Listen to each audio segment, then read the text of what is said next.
Last week, it was reported that Jeffrey Epstein had been working with scientists to figure out a way to spread his ugly genetic material across the entire human race, infecting all of us like a plague. Joining me to talk about this is Farron Cousins with the Trial Lawyer magazine. Look, we've seen this before. We saw this with Joseph Mengele in the Second World War, where he wanted the Nazi Aryan race to dominate the world. This is race purity is what he's after. And if you really drill down on what he's saying, is he wants a race that is a nation of pedophile sociopaths, because that's what he is. He's a narcissistic pedophile sociopath, probably psychopath. I mean, there's sometimes the distinction, the distinction between sociopath and the psychopath. He has a combination of the two.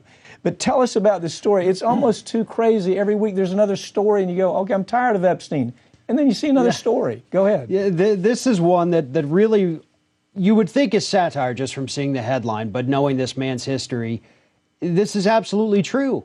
And what we found out just in the last week or so is that for the last several decades, Epstein has been working with some of the most high-profile scientists on the planet, really. I mean, Stephen Hawking among the scientists he was trying to lure into his project, but he wanted to go down to New Mexico and create what they're calling a baby ranch, and he would impregnate women that he would hold at his compound, or whatever you want to call it. It sounds like a compound to me. And he would impregnate them. Other, well-to-do people, scientists would come and impregnate them. And only, specific people's DNA would survive in this new race that Jeffrey Epstein wanted to create. Yeah, now, he wanted 20 women that he would handpick, gorgeous, smart women that would be part of the other side. But here's the truth. When the scientists that he was talking to, in this great article that was done by New York Times, it really is well done, when they were talking to these scientists, the scientists really told us a lot about Epstein in their comments. They said he wasn't very smart. Basically, he's a stupid character with harebrained ideas, low intellect.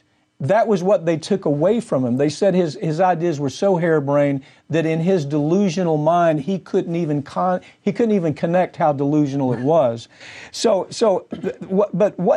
There's another part of this, and that is that we've seen the same thing happen with Epstein with these scientists that we saw happen in Hollywood and we saw happen up on Wall Street in New York, where he starts spreading money around. He has his mansion in New York. He has his mansion in the islands. He has his mansion in South Florida or Hollywood, wherever he is.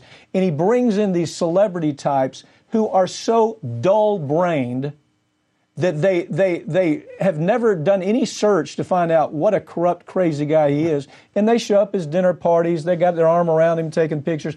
The scientists did the same thing. These scientists were drawn into him because they're so frigging shallow where it comes to understanding what he's about, because he's spreading money around. Right, and a lot of these scientists even admitted, you know what, we were hoodwinked, we were actually blinded, in a sense, by the money.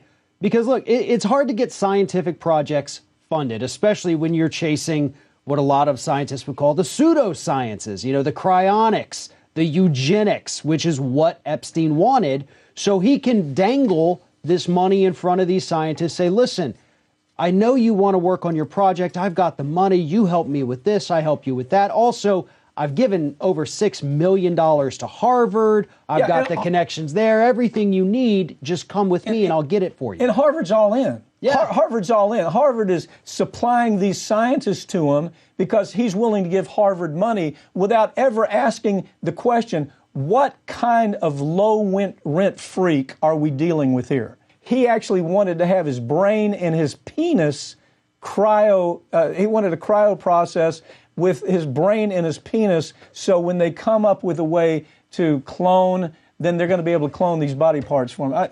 I'm not making this up. I mean, and the people who reported it didn't make it up. There's actual documents that show this is what this freak wanted to do, who's palling around, by the way, with Bill Clinton, who's palling around with the Hollywood A-list that we've given the names in the past. It's startling. Give me your take. What is it about this man that makes him think anything about him is genetically superior? Is what I wonder. I mean, he looks like he's from a museum exhibit from early man. But seriously though, what he's talking about, what he wanted to do is obviously it's very dangerous. It is a little bit elitist, and there is a little bit of, bigotry that comes along with it, thinking that you and your select few people are better than the rest, and you should be the ones to spread your genetic material. I mean, this is straight out of the history books from World War II. You can bet it didn't involve minorities. It didn't involve anybody that didn't look like him. And again, I kind of, you look at this guy and you go, well, I don't, is this what we want? Who knows? We'll follow this story as it continues.